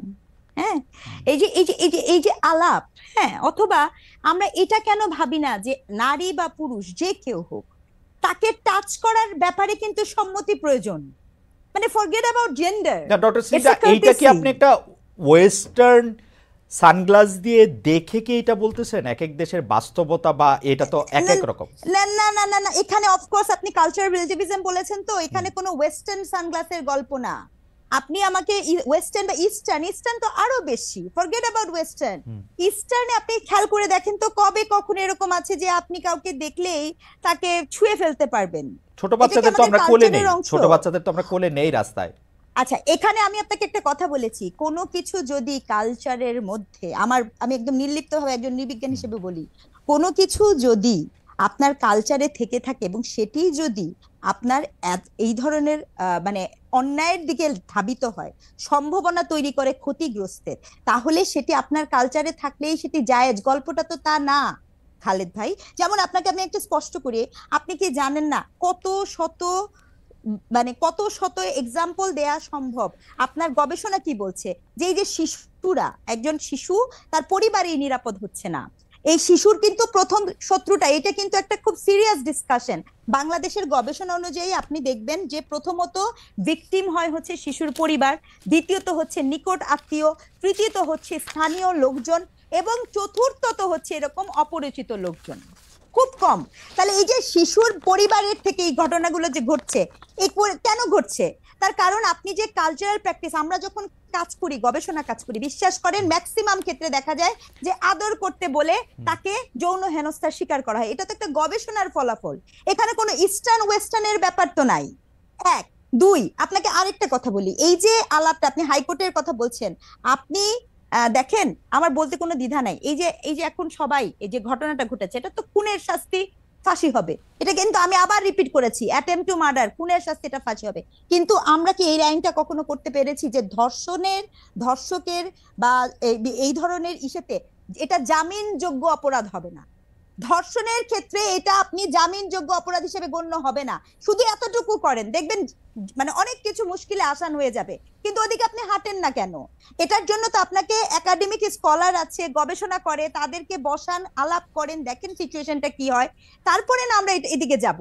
আজকে আপনার যৌন নিপীড়ন, আপনার প্রত্যেকটা প্রতিষ্ঠান, সচিবালয় থেকে কর্মক্ষেত্রে, ওয়ার্কিং প্লেসে, আপনি দেখেন এই যে ঢাকা বিশ্ববিদ্যালয়ের ঘটনাটা, আচ্ছা আসলে কি ঢাকা বিশ্ববিদ্যালয়ের যে ঘটনাটা ঘটলো, ওই যে মেয়েটাকে, যে ছেলেটা এই কথাগুলা বললো, এই যে এটা যে একটা ভার্বাল অ্যাবিউজ, যৌন নিপীড়নের তো অনেকগুলো ধারা আছে, ভার্বাল অ্যাবিউজ আছে, হ্যারাসমেন্ট আছে, বুলিং কিন্তু আছে। ডক্টর সিং দা এগুলি তো আছেই, কিন্তু আবার আমাদের তো এটা একটা দেশ, আমরা তো 53-54 বছর ধরে এই দেশের মধ্যে থাকি। আপনি দেখেন যে আইনটার কথা বলা হচ্ছে, সামারি ট্রায়ালের কথা বলা হচ্ছে, যেখানের মধ্যে কোনো কিছু কাউকে শোনা হবে না সেরকম বলা হচ্ছে, এটা তো অনেক মিস ইউজও হইতে পারে। আপনি আমাকে পছন্দ করেন না, আপনি আমাকে জানেন না, আমি আপনার সামনে দিয়ে হাইটে গেলাম, আপনি বললেন আমি আপনাকে ভার্বাল অ্যাবিউজ করছি, যদি বাংলাদেশের আইনটা আমাকে প্রোটেকশন না দেয় আমি কই যাব বলেন? আচ্ছা আচ্ছা, না এখানে একটা বিষয় থাকে, ভার্বাল অ্যাবিউজের তো আপনার তো অপরাধগত মাত্রা থেকে আপনি শাস্তি দিবেন, তাই না? এটা অবশ্যই আপনার প্রচুর নারী নির্যাতনের মামলা আছে, কিন্তু দেখেন আমি যখন ধর্ষণের কথা বলছি, ধর্ষণের প্রমাণ করা কিন্তু খুব কঠিন। ধর্ষণের কিন্তু মিথ্যা মামলা হওয়ার সুযোগই নাই, তার কারণ আপনার এখানে সিমেন্সের ট্রেস বলেন, পেনিট্রেশন বলেন, আপনার এক্ষেত্রে ভিকটিমের বয়ান বলেন, এখানে কিন্তু গল্পগুলো এরকম না। ডক্টর সিংদা, আপনি কিন্তু আসলে ধর্ষণের ক্ষেত্রে আপনি বলতেছেন যে মিথ্যা মামলা হওয়া কঠিন, কিন্তু আমি কিন্তু আমার অভিজ্ঞতা জানি ধর্ষণে মিথ্যা মামলা হওয়া সহজও বটে, মানে কঠিন আবার সহজও বটে, কারণ আপনি তো প্রক্রিয়ার মধ্যে যাবেন অনেক পরে, আপনার যদি টাকা পয়সা না থাকে সেইটা সময়টা লেগে যাবে 2 বছর 4 বছর, আপনার 120 দিন জামিন হবে না, আপনি এটার মধ্যে কিছু করতে পারবেন না। এইটা তো মানে এখন আবার আমাকে মনে হবে যে আমি খুব ধর্ষিত, মানে কি ধর্ষকদের পক্ষে না, আমি সেইটা বলতেছি না, আমি প্রসিডিউরাল ফল্টের কথা বলতেছি। আপনি বিশ্বাস করেন, আমি ম্যাজিস্ট্রেট ছিলাম, আমি এজলাসে বসে দেখছি যে এইটার মধ্যে কিন্তু দুই পক্ষই অসত্য কথা বলতে পারে শুধু আরেকজনকে ফাঁসায় দেওয়ার জন্য। অবশ্যই অসত্য কথা বলতে পারে খালেদ ভাই, কিন্তু সেক্ষেত্রে আপনার কি করতে হবে? আপনি যদি এই মামলাগুলোকে দ্রুত বিচার ট্রাইব্যুনালে নিয়ে আসেন, এবং এক্ষেত্রে খুব অ্যাক্টিভ রোল প্লে করতে পারে আমাদের ট্যাক্সের টাকায় চলা সমাজ কল্যাণ মন্ত্রণালয়। গত 53 বছর ধরে এই মন্ত্রণালয়টা আসলে করে কি, আমাকে একটুখানি বুঝায় বলেন। কোনোদিন শুনছেন সোশ্যাল সার্ভিস থেকে কিছু করে? না না, আপনি আমাকে বলেন। সোশ্যাল রাষ্ট্রায়ত্ত কত কত মামলা থাকে, এটা অনেক ব্যয়বহুল। রাষ্ট্রপক্ষবাদী হয়ে এই দেশে ধর্ষণের বিপক্ষে যারা আন্দোলন করে তাদের বিরুদ্ধে মামলা করতে পারে, অথচ একজন মানে মনে করেন ধর্ষণের শিকার শিশু, সেই মামলাটা রাষ্ট্র করতে পারে না। না, রাষ্ট্রই তো করছে, রাষ্ট্রই তো করবে। না না, মা করেছে, বাদী মা হলো ক্রিমিনাল কেসের ক্ষেত্রে সবগুলিতে রাষ্ট্রই আসলে ওই বাদীর পক্ষে। এটা এখন বাদী চাইলেও, বাদীর মা চাইলেও এটা কিন্তু প্রত্যাহার করতে পারবে না, রাষ্ট্র সেখানে বাদীর পক্ষে দাঁড়িয়েছে। এখন আপনি কেসটা দেখবেন, কেসটা দেখবেন জনৈক এক্স বনাম রাষ্ট্র। এখন হ্যাঁ হ্যাঁ, জনৈক এক্স-মনার্ক রাষ্ট্র, কিন্তু আমার বক্তব্য হচ্ছে যে কেন ওইটা তো একটা ব্যয়বহুল প্রক্রিয়া, ওইটা তো একটা চলমান প্রক্রিয়া, সেই প্রক্রিয়াটাতে আমরা কি আমাদের সোশ্যাল সার্ভিস ত্যাগ করতে পারি কিনা? একটা শিশু নির্যাতন হলে কোনোদিন কি বাংলাদেশের সোশ্যাল মানে সামাজিক যে মানে সমাজ কল্যাণ মন্ত্রণালয় থাকে বা নারী ও শিশু অধিকার, তারা কি ওই বাসায় যে জিজ্ঞেস করেন? মানে এটা এটা এটা তো খুব স্বাভাবিক প্রক্রিয়া। ওকে, রাস্তায় যে মানুষরা আপনার রাস্তায় থাকে, সেই মানুষগুলোর জন্য আপনি আমাকে বলেন এই যে শেল্টার হোম বা এগুলো এগুলো কাদের করার কথা? এই বিষয়গুলো কার করার কথা? অ্যাবসলিউটলি। আমার কিন্তু প্রশ্নটা ঠিক ওখানে। কিন্তু এখানে হচ্ছে যে আমাদের এই প্রশ্নটা রয়ে যায় যে আমরা বর্তমান সরকারের দিকে যদি তাকাই, তাহলে বর্তমান সরকার তো 7 মাসের সরকার, এর আগে 17 বছরের একটা দুর্দণ্ড প্রতাপশালী 15 বছরের একটা সরকার ছিল, তারা কি করছে সেটাও আমাদের একটু মাথা রাখা দরকার। তার আগে সরকারগুলি কি করছে সেগুলি আসলে আমার মাথা রাখা দরকার। এবং আমি এই এখানে সরকার বলছি আইসা তো 53 বছর, এই সরকার 53 এই সরকার আইসা সরকারের হাতে তো কোনো ম্যাজিক বা আলাদিনের চেরাগ নাই যারা সবকিছু করে ফেলতে হবে। যাই হোক, আমরা অনেকটা শেষ পর্যায়ে চলে এসেছি। আমরা একটু সামান্তা শারমিন আপনার কাছে একটু জানতে চাই, মানে হয়েছে কি সামান্তা, আমি আপনাকে একটু নিশ্চয়তা দিতে চাই, আমি কিন্তু আপনাদের শত্রু না। মানে আমরা যারা আপনাদেরকে প্রশ্ন করি যে তারা শত্রু না, তো সেইটা আপনাকে একটু এনশিওর করতে চাই যে আমরা প্রশ্নই করি হচ্ছে যে আপনাদের অবস্থানটা জানার জন্য, হ্যাঁ, ক্লিয়ার হওয়ার জন্য। আচ্ছা সামান্তা, আমাদের আরো একটা প্রশ্ন আছে, আমি জানি না আপনি এই প্রশ্নটা উত্তর দেওয়ার জন্য একটু রেডি কিনা, তারপরও আমি আপনার ভালো লাগলে আপনি দিয়েন না দিলে দিয়েন না। সেটা হলো যে ছবি ছাড়া এনআইডির দাবিতে আমরা ঢাকায় নারীদের কর্মসূচি দেখেছি এই সরকারের সময়, নির্বাচন কমিশন আবার পুরুষদের এনআইডি ফর্মে একাধিক স্ত্রী থাকলে সেই তথ্য নামধাম যুক্ত করতে চায়। গত কয়েক মাসে বহু বিবাহের পক্ষে অনেক প্রচারণা আমরা সোশ্যাল মিডিয়ায় দেখছি। তারাও হাসিনা বিরোধী ছিল, আমরা এটা বলবো, জুলাই আন্দোলনে অবদান রেখেছে, এটা তারাও ফোকাস করতে চায়। এসব বিষয় কি কোনো আপনারা কোনো অবস্থান নিতে চান, নাকি এসব ক্ষেত্রে আপনারা একটা বোর্ড করতে চান এবং বোর্ড নিয়ে আপনারা? না, এক্ষেত্রে ব্যাপারটা বেশ কমপ্লিকেটেড। এক্ষেত্রে আসলে স্পষ্ট করা যাবে, তবে আমাদের পার্টিগত জায়গা থেকে আমরা এই বিষয়টা নিয়ে এখনো আলাপ আলোচনা করিনি। বিশেষত আমাদের পার্টিগত জায়গা থেকে যেহেতু আমরা অল্প কয়েকদিন হয়েছে এই বিষয়গুলো নিয়ে ভাবার সুযোগ বা ওই ফোরামে উত্থাপিত হওয়া, সেই কাজগুলো হয়নি। আশা করি যে এটা পরের বার উত্তর দিতে পারবো। আলাপ না হলে পার্টি অবস্থানটা বলা খুব কঠিন। আচ্ছা, তাহলে এইটা একটু বলেন, এইটা একটা আপনার জন্য বলা হয়তো এখন সহজ। জুলাই আন্দোলনের কৃতিত্ব ভাগাভাগির দ্বন্দ্ব প্রকাশ্যেই আছে এখন। এছাড়া নানা ট্যাগ দিয়ে আপনি এটা জানেন যে জুলাইয়ের মিত্র এক পক্ষ আরেক পক্ষকে খারিজ করতে চাইছে। বিশেষ করে মানে অগাস্ট থেকে বলা হয়তো স্বৈরাচারের দোসর, এখন আবার বলা হইতেছে শাহবাগী। আপনি বাস্তবতাটা জানেন, আমরা ইয়াতে না যাই, এটা একটা নতুন অস্থিরতা তৈরি করতেছে এই শাহবাগ শাপলা এই বিভাজন। এটা আপনারা কীভাবে এটা ডিল করবেন? যেইখানে আমরা দেখতেছি যে শাহবাগেরও একটা বড় অংশ আপনাদের পক্ষে ছিল, মানে শাহবাগের বড় অংশ মানে কি শাহবাগী যাদেরকে আমরা বলতেছি, আবার শাপলা থেকেও একটা বড় অংশ আপনাদের পক্ষে অবস্থান নিয়েছে। এটা ডিল করার ক্ষেত্রে আপনারা কি করবেন এখন? দেখুন, এটা ডিল করার জন্য আমাদের যেটা দরকার, যে আমরা যেটা বলছিলাম যে আমরা মধ্যপন্থী দল, এবং বেশিরভাগ দেখা গেছে যে অনেকে এটা একসেপ্ট করেছেন, কিন্তু আবার অনেকের মধ্যে প্রশ্ন হচ্ছে তাহলে মধ্যমপন্থার দল তো অনেক দলে আছে, তাহলে এটা আবার নতুন কোন মধ্যমপন্থা?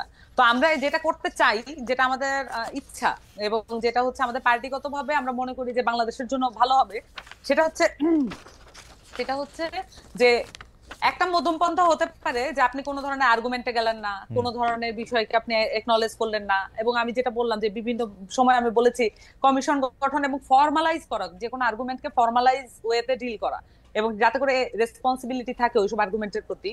তো সেই জায়গাগুলোকে নিশ্চিত করার জন্য একটা বিষয় হচ্ছে যে এই বিষয়গুলোকে এড়িয়ে যাওয়া, একেবারেই এড়িয়ে যাওয়া, কোনো আর্গুমেন্টে না যাওয়া, কোনো ধরনের বিভাজিত করার জন্য যে কোনো কথাকেই এড়িয়ে যাওয়া।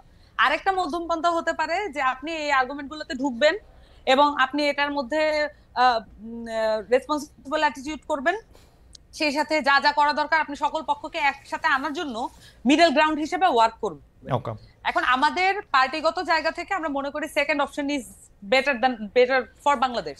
এবং বাংলাদেশে অনেক রকমের খুব প্রান্তিক আইডিয়ার কিছু মানুষ আছে, মানে আপনি যেটাই বলেন, ধরেন এখানে যদি বলি নারী প্রসঙ্গে খুবই দেখবেন যে খুব অল্টারনেটিভ এক্সট্রিমের অনেক ধরনের মতামত আছে। তাহলে এই মানুষগুলোকে তো আপনার একত্রে আনতে হবে। না হলে আমরা শুধু কিন্তু আমার পার্টি পলিটিক্স নিয়ে আমরা চিন্তিত না, আমরা কিন্তু আমরা বলেছিলাম আমরা রাজনৈতিক জনগোষ্ঠী তৈরি করতে চাই। রাজনৈতিক জনগোষ্ঠী তৈরি করার জন্য তো আমার সবচেয়ে অপোজিশনের লোকটার সাথেও আমি যাতে টেবিল টক করতে পারি, আমি তার সাথে যাতে যৌক্তিক মতামত গুলো দিতে পারি, তার সাথে একমত হইতে পারি, সেই জায়গাটা আমাকে তৈরি করতে হবে। ওকে, পার্টির জায়গা থেকে আমরা এই দায়িত্বটা নিয়েছি। আপনাকে অনেক ধন্যবাদ। আমি শেষ প্রশ্নে আসতেছি ডক্টর স্নিগ্ধা আপনার কাছে, যে আওয়ামী লীগ শেখ হাসিনা 15-16 বছর ক্ষমতায় টিকে থাকার জন্য যে জুজু ব্যবহার করতো, সেই জুজুর অনেকটা বেশি হচ্ছে মৌলবাদ। সেইটা হচ্ছে যে এই মৌলবাদীরা ক্ষমতায় চলে যাবে, উগ্রবাদীরা ক্ষমতায় আসবে, আওয়ামী লীগ না থাকলে তাদের আসলে এইটা হবে, ওইটা হবে, সেইটা হবে। এইটার কোনো আলামত আপনি দেখতে পান কিনা? মানে আমাদের সংস্কৃতি উপদেষ্টা মোস্তফা সরোয়ার ফারুকী বলেছেন যে মবকে, তৌহিদি জনতাকে, মোরাল পুলিশকে হুঁশিয়ার করে ফেসবুকে লিখেছেন তাদের কর্মকাণ্ড যাতে শেখ হাসিনা সুবিধা না করে দেয়। আপনার কাছে কি মনে হয় যে এই সব কর্মকাণ্ডগুলি আসলে শেখ হাসিনার সুবিধা করে দিচ্ছে বা ওরকম কোনো কিছু? পাশাপাশি আপনি আসলে বিরাট একটা প্রসঙ্গ আপনাকে 2 মিনিট ধরে বলতে হবে। একজন সিনিয়র জাজ, আমরা যখন অনুষ্ঠানটা চলছে তখন উনি আমাদেরকে মতামত পাঠাচ্ছেন নারী শিশু কোর্টে মিথ্যা মামলার সংখ্যা অনেক, যদি মিথ্যা মামলায় জামিন না দেওয়া যেতে পারে, যেটা উনি বুঝতেছেন যেটা মিথ্যা মামলা, তাহলে অনেক ধরনের অনাচার বা অবিচার সৃষ্টি হতে পারে। আপনি যদি একটু 2-3 মিনিট একটু বলেন। আচ্ছা আচ্ছা, অনেকগুলো প্রশ্ন করেছেন একদম শেষ মুহূর্তে, গুরুত্বপূর্ণ প্রশ্ন। দেখেন, একটা কথা বলি, আমার মনে হয় সামান্থাকে আমি একটু এনশিওর করতে চাই, Samantha, we have lots of hope. আর আমরা এই হোপের জায়গা থেকেই কিন্তু আমরা প্রশ্নগুলো বারবার করছি, এবং এক্ষেত্রে একটা খুব গুরুত্বপূর্ণ যে পলিটিক্যাল ন্যারেটিভ তৈরি করাটা খুব জরুরি। যে পলিটিক্যাল ন্যারেটিভের ল্যাকিংসটা স্পষ্টত আমাদের সামনে আছে। যেমন আমরা জানি বিএনপির পলিটিক্যাল ন্যারেটিভের মধ্যে জাতীয়তাবাদ একটা গুরুত্বপূর্ণ কম্পোনেন্ট, জামাতের পলিটিক্যাল ন্যারেটিভ আমরা জানি, বাট আপনাদের পলিটিক্যাল ন্যারেটিভ স্পষ্ট না। এটা যখনই আপনি স্পষ্ট করে ফেলবেন তখনই কিন্তু এই জটিলতাগুলাতে পড়ার সম্ভাবনা থাকবে না। এটা আপনাকে আমার একটু বলার ছিল। আচ্ছা, এখন আরেকটা যেটা গুরুত্বপূর্ণ বিষয় আমি যেখানে বলতে চাই সেটা হচ্ছে যে খালেদ ভাই যেটা আমাকে বলেছেন, এই যে জুজুর ভয়। দেখেন, এই যে পলিটিশিয়ানরা সব সময় এই এরকম কিছু করে, দুঃখজনক কি ব্যাপারটা কি জানেন, যে এই গভর্নমেন্ট তো অভ্যুত্থানের গভর্নমেন্ট ছিল। এটা কিন্তু আমি কিন্তু একটা জিনিস স্পষ্ট করতে চাই, এটা কিন্তু কোনো নির্বাচিত গভর্নমেন্ট না এনসিপি এখন ক্ষমতায় আছে, তাই দেখবেন এটা তারা মিসম্যাচ করে ফেলে। এনসিপি তো ক্ষমতায় যায়নি, এনসিপি তো এখন ইলেকশনই করে নাই। তাকে আমি এই প্রশ্নগুলো কেন করছি, তার কারণ হচ্ছে আমরা তার পলিটিক্যাল ন্যারেটিভটা জানতে চাচ্ছি। এখন ঘটনা হচ্ছে যে মৌলবাদ, কোড অ্যান্ড কোড, মৌলবাদ কোনো ইসলামিক বিষয় না। মৌলবাদ ধর্মীয়, মানে হিন্দু মৌলবাদ হতে পারে, খ্রিস্টান মৌলবাদ হতে পারে, নানা কিছু হতে পারে। মৌলবাদের আন্ডারস্ট্যান্ডিংটা আমাদের বামপন্থী মৌলবাদ হতে পারে, বামপন্থী, হ্যাঁ অবশ্যই, মার্কসের বইটাকে বাইবেল গণ্য করে। হ্যাঁ অবশ্যই, আপনার নিশ্চয়ই দ্য রেড আর্মি, মাও জেদং এর যে বইটা, মানে ওই সময় নিশ্চয়ই আপনার মনে আছে। তো এই যে হ্যাঁ, তো তাহলে সেটা কিন্তু নানা ভাবে হতে পারে। তো এক্ষেত্রে আপনার আওয়ামী লীগ তার শাসনের সময় একটা ন্যারেটিভ তার টিকে থাকার জন্য দরকার ছিল, এবং সবচেয়ে বেশি তার যেটা দরকার ছিল সেটা হচ্ছে একটা বিভাজিত সমাজ। কি বিভাজিত সমাজ? সেক্ষেত্রে আপনার একদম মনে করবেন যে বিডিআর এর ঘটনাটা ঘটার পরপরই যখন আপনার শাহবাগ, শাপলা এটাকে জিয়ায় রাখা, এবং এরপরে আওয়ামী লীগ যে দাবি করে আওয়ামী লীগের আমলে কত ব্লগার মারা গেছে, একটু হিসাব করে দেখেন তো, দেশ ছাড়া হয়েছে, সেটা তো আওয়ামী লীগের আমলে হয়েছে। তার মানে কি সে, এবং তারপরে সে কি হয়েছে জানেন, সে কওমি জননী হয়ে গেছে, সে কওমি জননী হয়ে গেছে। তো এখন দুঃখজনক কি, মহাসমারোহ, এক্স্যাক্টলি, সে মডেল মসজিদ তৈরি করেছে, সে কওমি জননী হয়ে গেছে। আর এখন এটাই আমি বলছি আপনাকে, আমি একটু বিচলিত হব না, কালকে আপনি শুনবেন যে কোনো একটা এরকম একটা পার্টির সাথে সে সংঘবদ্ধ হয়ে গেছে। তাহলে আবার এখন যখন আপনি আসেন, নতুন ধারা কি হয়েছে, কোড অ্যান্ড কোড শাহবাগী, code and code Inqilab Mancha, এটা কি জিনিস, সংজ্ঞাটা কি, আমি একটু সংজ্ঞা বুঝতে চাই। ঠিক যেভাবে আমি বুঝতে চেয়েছিলাম দাড়ি, টুপি, হিজাব থাকলেই শিবির হয় না, ঠিক একই ভাবে আমি বুঝতে চাই যে কি কি দেখলে শাহবাগী হয় আর কি কি দেখলে ইনকলাব হয় না। আমি আবার একটু যোগ করতে চাই ডক্টর স্নিগ্ধা, দাড়ি, টুপি, হিজাব থাকলেই শিবির হয় না। আমি যোগ করতে চাই শিবির হইলেও কোনো অসুবিধা হয় না। আপনি যতক্ষণ যোগ করেন, ওটা যোগ করেন, কোনো সমস্যা নাই। তো আমি বলছি আওয়ামী ন্যারেটিভটার কথা, মানে আমার গল্পটা ছিল আওয়ামী কিভাবে দেখায়, ওটা বলছি আমি, কিন্তু আমার কথা বলছি না, আমি বলছি আওয়ামী ন্যারেটিভ এটা বলেছিল, এবং তখনও যেরকম আমরা বিরোধোচ্চারণ করেছি আজকেও বলছি। দেখেন, ন্যায্যতার পক্ষে যখন কথা বলেন তখন আপনি কি পোশাক পরলেন তা ম্যাটার করে না, এটা ব্যক্তির ব্যক্তি স্বাধীনতা, এই কথা বলতে কোনো দ্বিধা থাকার কথা না। ওকে, এই কথা খুব বলিষ্ঠ চিত্তে বলা উচিত, এটাই হচ্ছে কামনা। আর আর সবচেয়ে বড় ব্যাপার যিনি অ্যাড্রেস করেছেন, আমার মনে হয় আরেকটা শো হলে ভালো, সেটা নিয়ে আমরা আইনি জটিলতা নিয়ে, এটা এত অল্প সময় আমি উত্তর দিতে পারবো না। আমি যেটা বলতে চেয়েছি যে যখন যেমন মনে করেন এই যে পূজার ঘটনাটা, আমি এই নামটা নিচ্ছি, ভীষণভাবে দুঃখিত এবং লজ্জিত, কারণ নামটা অলরেডি মিডিয়াতে আছে। তার অপরাধীকে আপনি যখন জামিন দিয়ে দিয়েছেন, তখন সে যে ভয় ভীতি দেখানো শুরু পায়, এই জন্য মন্ত্রণালয় আবার তার জামিনটাকে এনেছে। আমার কথা হচ্ছে, যখন আপনি বিশেষত শিশু, I repeat, it's a very sensitive case, শিশুর ক্ষেত্রে যখন এই ধরনের জিনিস হয়, এই লগুলাকে আমাদের ভাঙতে হবে, এটাকে আমাদের রিফর্ম করতে হবে। সেই ক্ষেত্রে আপনি শিশুকে নিয়ে কি আমরা এতটুকু করতে পারি না যে তার বিরুদ্ধে যদি যৌন নিপীড়ন, নিপীড়নমূলক জিনিস হয়, সেক্ষেত্রে এটা জামিনযোগ্য হবে না? আমরা কি এতটুকু করতে পারি না? মানে যে যদি এইটার একটা ফান্ডামেন্টাল প্রবলেম ডক্টর স্নিগ্ধা, আমি এটা নিয়ে আসলে নানা ধরনের কথাই আপনার সঙ্গে আমি নিশ্চয়ই আলাদা আরো আলাপও করব, আলাপও করব। ঘটনা হইতেছে হচ্ছে যে যে কোনো অপরাধী ভয়ঙ্কর, মানে শিশুকে আসলে কোনো ধরনের অত্যাচার করা, নির্যাতন করা, যৌনতার কথা তো আমি মাথায় আনতে পারি না, মানে এটা তো ভয়ঙ্কর অপরাধ। কিন্তু ঘটনা হইতেছে বাংলাদেশের বাস্তবতা, এইটাও আপনাকে মনে রাখতে হবে, শত্রুতা বোধকভাবে ওইটা আপনাকে করা সম্ভব আপনার এগেনস্টে। ওই সিনিয়র জজ এটা বলছেন তার অভিজ্ঞতা থেকে, আমি আমার ছোট কয়দিনের এজলাসে বসার দেখার অভিজ্ঞতা থেকে বলতেছি, আসলে কিন্তু প্রচুর পরিমাণে এগুলি হয়, উনারা আবার পরে স্বীকারও করেন। সেই জন্য আমরা কি আসলে ওরকম আইন করতে পারবো যে আইনটা আসলে যে যার বিরুদ্ধে অভিযোগ করাতেছে তাকে আসলে কোনো ধরনের কোনো ইয়ে দিতেছে না? আমাদের ওর প্রায় শেষ পর্যায়ে, আপনি যদি একটা লাইন বলেন, আমরা সামান্তা থেকেও একটা লাইন শুনতাম এই ব্যাপারে, তাদের চিন্তাটা কি হইতে পারে এবং তারা তাদের চিন্তাগুলিকে একসাথে করার জন্য। আমরা মনে হয় যে আজকের অনুষ্ঠানে এটা এরকম মনে হইতে পারে যে আমরা আমি আমি আমি বোধহয় সামান্তাকে বেশি আক্রমণ করলাম কিনা, সেটা আমি করতে চাই না। সামান্তা, আমি আপনাকে বলি যে সেটা আক্রমণও না, আসলে আপনি আপনার অবস্থাটা পরিষ্কার করেছেন, হয়তো আমি বুঝতে ভুল হয়েছে বা করতে পারি নাই, সেইটা একটা সীমাবদ্ধতা হতে পারে। কিন্তু আমি শেষমেশ এটা একটু আপনার জানতে চাই যে আপনারা যে আপনাদের যেটা ডক্টর স্নিগ্ধা যেটা পরিষ্কার করতে বলতেছিলেন, যে আমাদের তো আসলে ফ্রাস্ট্রেশনটা আওয়ামী লীগ বিএনপি নিয়ে একটা বড় কিছু হইলেই আমরা ডক্টর স্নিগ্ধা বা আমরা আমাদেরকে প্রচুর পরিমাণে, আপনি দেখবেন যে আমাদেরকে কিছু হইলেই বলা হয়েছে যে আমরা জামাতে ইসলামী, আমরা বিএনপি থেকে আমাদের টাকা আসে, ইত্যাদি ইত্যাদি ইত্যাদি ইত্যাদি বহুভাবে। তো সেই ট্যাগের জায়গায় আমরা যাইতে চাই না, আপনাদের অবস্থানটা আমরা একটু বুঝতে চাই। যদি আপনি এটাও বলতে পারেন যে আপনাদের যেটাকে বলে ইশতেহার, সেইটা আমরা কবে নাগাদ আমরা এটা পেতে পারি, আমরা আপনাদের একটু বোঝার জন্য বা আপনাদের থেকে আমরা একটু জানার জন্য। আচ্ছা, যদি ওভারঅল আমি যতটুকু বুঝেছি আপনার প্রশ্নটা, যে ওভারঅল রাজনীতির ব্যাপারে আমাদের অবস্থান কি, প্রথমত মতাদর্শিক জায়গা, প্রথমত সবার আসলে আগ্রহ থাকে যে একটা পার্টির মানে আদর্শিক জায়গাটা কি।